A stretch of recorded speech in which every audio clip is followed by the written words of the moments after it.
turn our attention then to Sunday's final in Miami, Argentina against Colombia. Argentina going for a record 16th ever Copa América title. Colombia just in their second ever Copa América final. They won it in 2001, lost it in 1975. Ale, in the final of a tournament, we always want the two best teams. Fair to say we got them here? Yeah, I think so. And certainly, when you think about Argentina, yeah, they were fortunate against Ecuador, but you think of what the best teams are in South America, and Argentina is obviously at the top of that list. You think of teams that are the best in the world, and Argentina is top of that list. They haven't been at their best in this tournament. However, Argentina, in a final, as of late, they don't lose. We're talking about Copa América, winning against Brazil in Brazil. We're talking about the World Cup, beating France.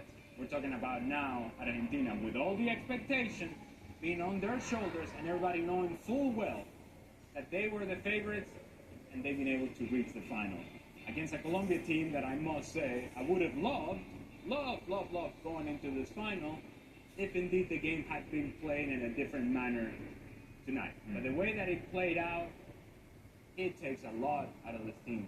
Listen, it drains. And if that conversation and that discussion had some validity when we were talking about Uruguay, well, it certainly does with Colombia now.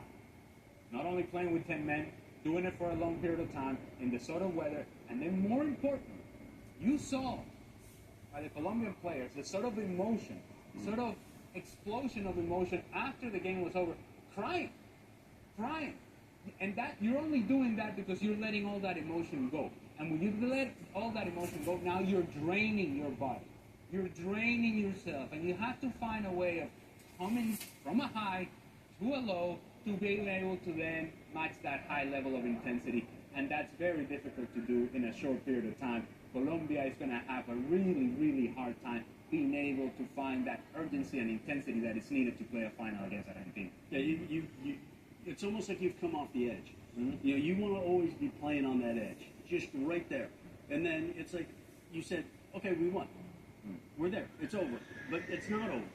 And not only is it not over, but you've got a less day rest.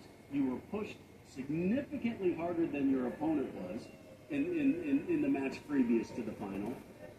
And you've let your emotions get out before it was time for them to get out. And so, yeah, I agree with all that. I think it's going to be really, really difficult for Colombia to not only recover physically, but to recover emotionally and to get back on that edge so quickly to go against, you know, an Argentina that was in the easier side of the bracket, had an easier run to the final, that didn't get pushed, didn't have to fight the way. They had their bad moment, which they got out of and got rescued.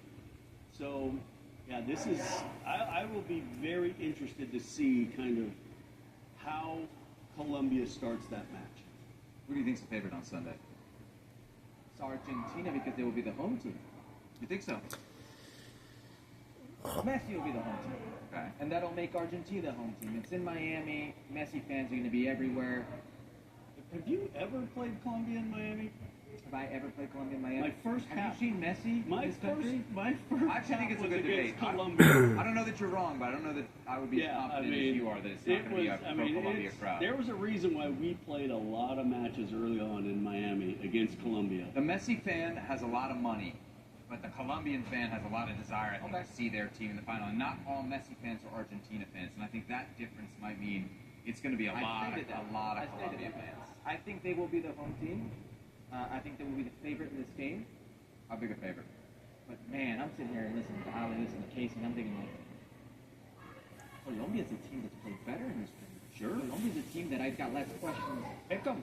Pick them then. I am picking them. Okay. And I'm thinking to myself, did you not just watch Colombia versus Uruguay with 10 men?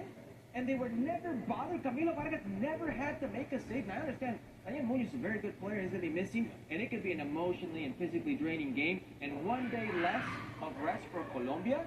But I'm sitting here and I'm thinking, James Rodriguez is flying. I'm sitting here thinking, they're the more balanced team. They're the team that's shown me less problems in this tournament. And Argentina, on the easier side of the bracket, has suffered all that. They almost didn't make it against Colombia because they had to play against Ecuador. I understand why you guys are saying Argentina. But I can't for the life of me think right now say I'm betting against Colombia. Not right now. Not with this momentum. Not the way they're playing. How big a So miss? you're picking then Colombia. So Colombia's winning. All right. How big a miss is Munoz? It's big, really big. Not only what he does defensively, but offensively. This is a guy that gives you a natural outlet down the right-hand side. Why is that important? Because if he gives you that width down the right-hand side, that shifts defenders over to that area, and it allows space underneath for James Rodriguez, where now he can float and find that pass, that penetrating pass that not many people in this tournament can actually find. Who can find that pass in this tournament? Lionel Messi, James Rodriguez. He needs that space. Because today, by the way, when he didn't have that space, he wasn't nearly as effective, even when they were playing 11v11. And so, Daniel Munoz gives you that width, shifts defenders over to that side, that frees up James Rodriguez. When you don't have that, now you're sacrificing what you do down the right-hand side, and you become a very dependent team on what happens down the left-hand side with Johan Mojica. Santiago Arias is not a guy that gets up and down. He'll be a presence in the attack, but not quite to the point of Daniel Munoz, and so it's going to be really important that whoever plays center forward, which I imagine would be John Cordova, that he gives you not only the central play, but he has to give you into that right channel so that you can create space underneath for James Rodriguez.